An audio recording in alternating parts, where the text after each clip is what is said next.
We have hit the topic of luxury storage, and you guys have been following me and subscribed, and I appreciate you. I've explained what it is, how to get in touch with me, and how to actually partner on the deals. But let's explain if you're an LP, you're curious about this, why luxury storage? Because is there actually space in this crazy storage market for this type of product? How does this actually work, and why the heck am I putting this all over the country? Let's dive into that right now.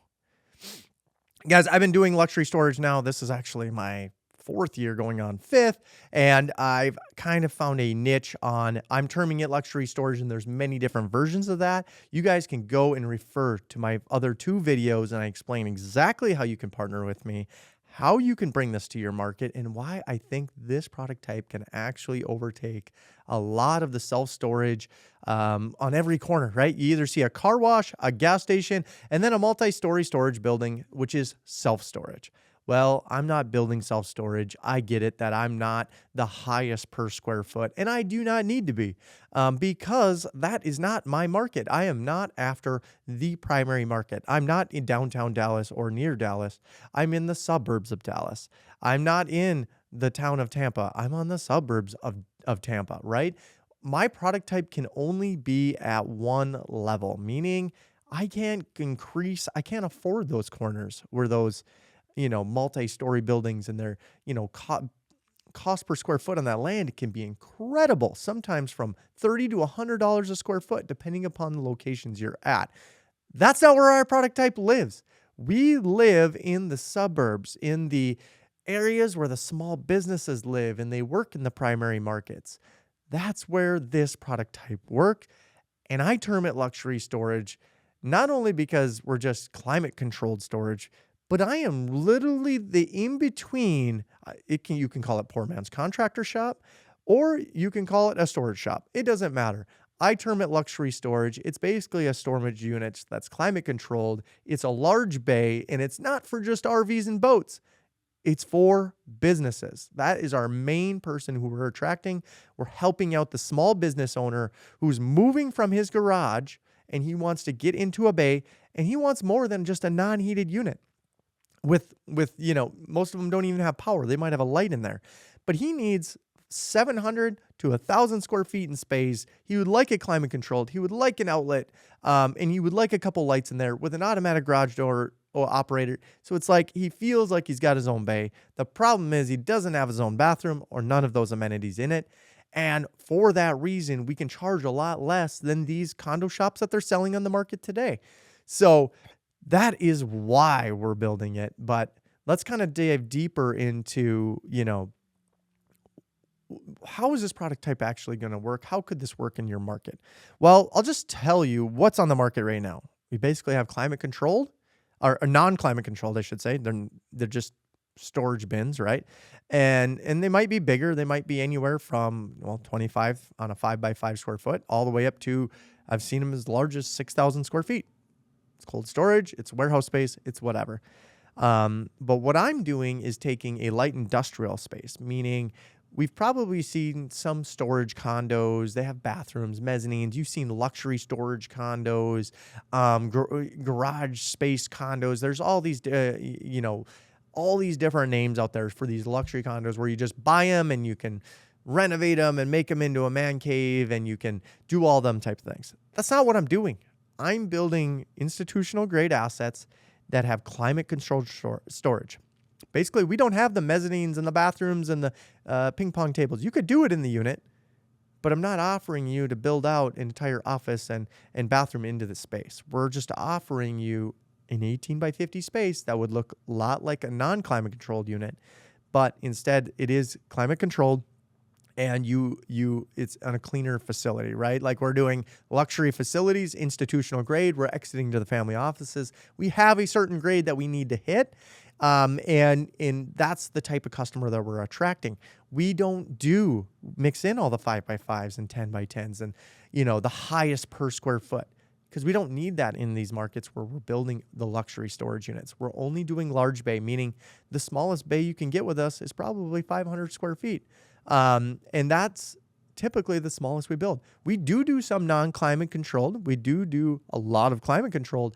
And sometimes we even mix in some storage condos where they do have the bathroom, the office, and different amenities into it. Because if we're on a forward-facing, on a busy street, we want to be able to capture that for the best use of that land. We'll mix in all three. What our hope is that we get the tenant, the business owner, or maybe it's a camper. Campers can come in here as well, but we're not just attracting those. I think the RV and boat storage is a little overbuilt right now, and I think it's feeling some pain. We're coming in as the luxury storage.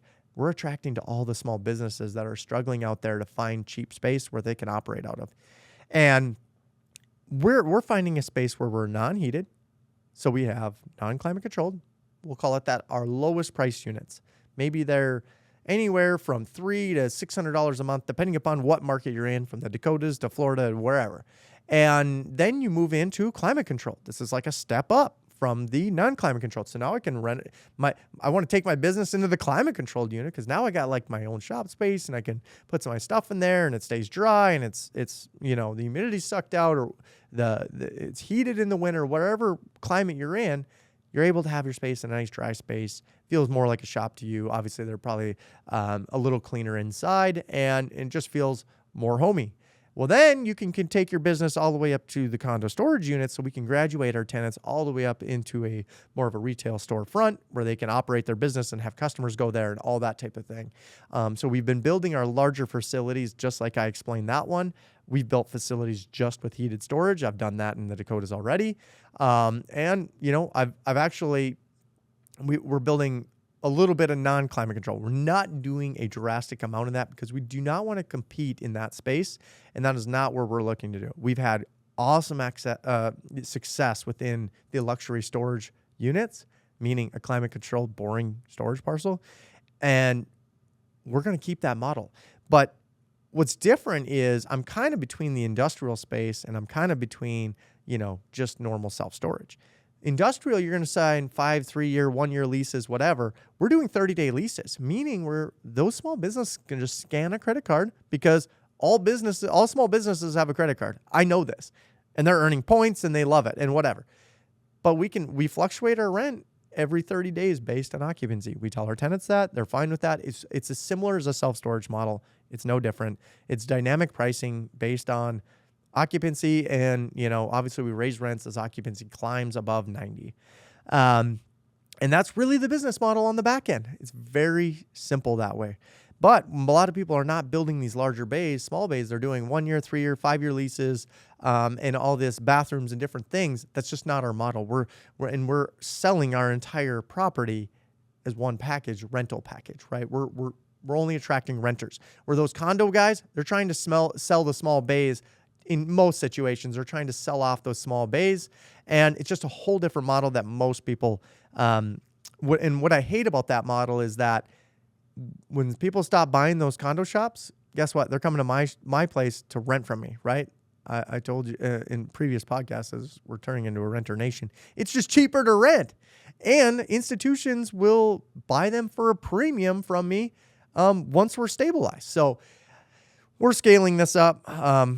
A little bit of why is that's a little bit in the investor pitch deck. If you maybe are an investor of ours, or maybe you're looking to be an investor of ours, you can click the link below and become an investor. Maybe you're interested in becoming an LP in these storage deals. We're building these at a 7 to 9 cap. We're compressing it to a low 6 cap when we exit them. So these are great projects. They're very boring. Like I said, I can make more videos about this, but the operations behind them is actually very simple. That's why the family offices, the private equity, the venture, they all want storage in some fashion in their portfolio, because it's very easy to own and there's demand for it. The small businesses are struggling all the time. There's many new businesses and small businesses are firing up constantly. I get people that just want to park their RV and boat and get it away from the riffraff, meaning the 5x5 and 10x10 units.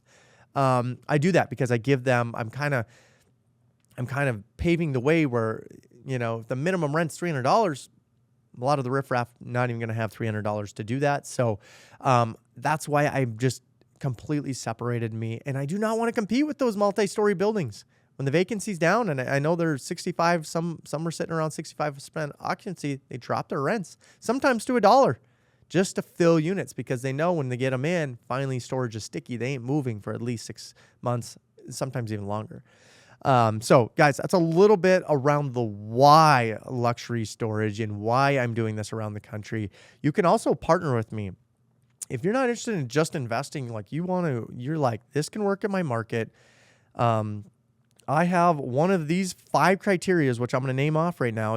Maybe you own land free and clear or some debt on it. Usually you don't, and you're willing to contribute to the project and get this off and get your land, something happening on your land. And you're like, I'm in a great area. Reach out to us. And so here's the second thing. I'm going to name 5 things here for you. The second thing is you kind of maybe you don't have any land, but you're like, I really want to get into this. This is something that interests me and I have capital.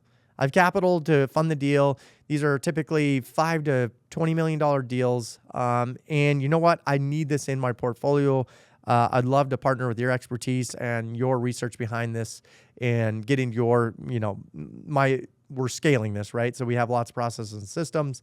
Or the third thing, maybe you can build the deal. Maybe you know the landowner. Maybe you know the capital partners. Maybe you just don't know how to structure the deal, get the deal through financing, get the deal started and developed. I'm a construction guy deep down. I can deliver a lot of value through value engineering, getting the site efficiency up, and really getting this project off the ground.